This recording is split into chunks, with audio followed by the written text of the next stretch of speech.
తమ్ముడు బండి స్టార్ట్ అవుతలేదు, కొంచెం చూడమ్మా. ఏమైంది సారు? బండి దెబ్బకొస్తున్నారు. నిలిచిపోయిందా? ఎక్కడ నిలిచిపోయింది? ఎలా నిలిచిపోయింది డాక్టర్ సారు? ఏంట్రా వేళకోంగా ఉందా? నేను అక్కడి నుంచి బండి దెబ్బకొస్తున్నాను, మెకానిక్ కదా నువ్వు. నాకు తెలిసి నేను బండి దెబ్బకొస్తాను నీ దగ్గరికి. అదేం డాక్టర్ గారు అలా కోప్పడుతున్నారు? నేనేమనేసినాను ఇప్పుడు? చే ఇదేం కర్మరా బాబు, బండి స్టార్ట్ అవుతలేదు. అర్థమైన ఏదో అందరికీ సమాధానం చెప్పే పని అయిపోయినది నాకు. ఏది రోయ్ డాక్టర్, నోరు లేస్తుందే?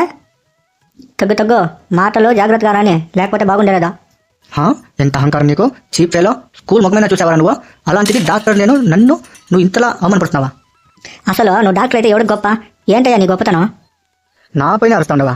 రే మెకానికో, నీ అర్హత ఏంటో నేను నన్ను మాట్లాడడానికి?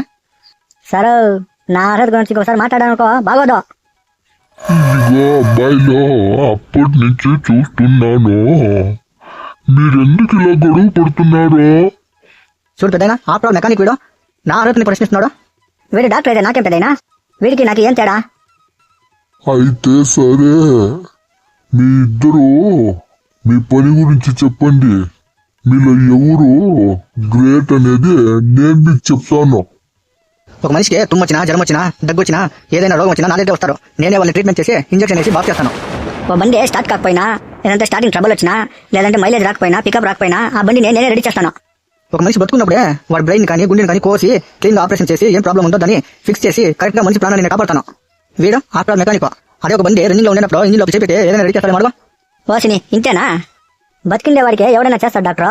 అదే నువ్వు ఏదైనా పాటలు లేని సచిన్ సెవెన్తో సౌమైన ఒక బండి ఇంతే, దాన్ని కూడా నేను బతికిచ్చి ప్రాణం ఇచ్చి మరీ రోడ్లో రన్నింగ్ అయ్యేలా చేస్తాను.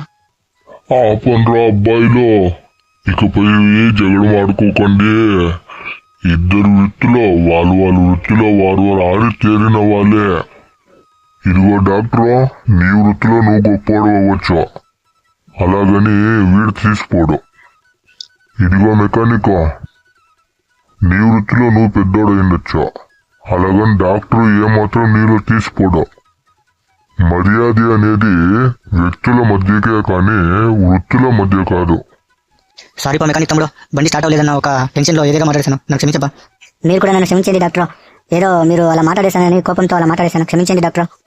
అంతేనబ్బా, ఒక క్షణం కోపాన్ని ఆపుకుంటే అన్ని మంచిదే జరుగుతుంది. తాతగారి వల్ల మా ఇద్దరికి జ్ఞానోదయం అయింది. మీరు కూడా వ్యక్తులను చూసి మర్యాద ఇవ్వడం నేర్చుకోండి, వారి వృత్తులను చూసి కాదు.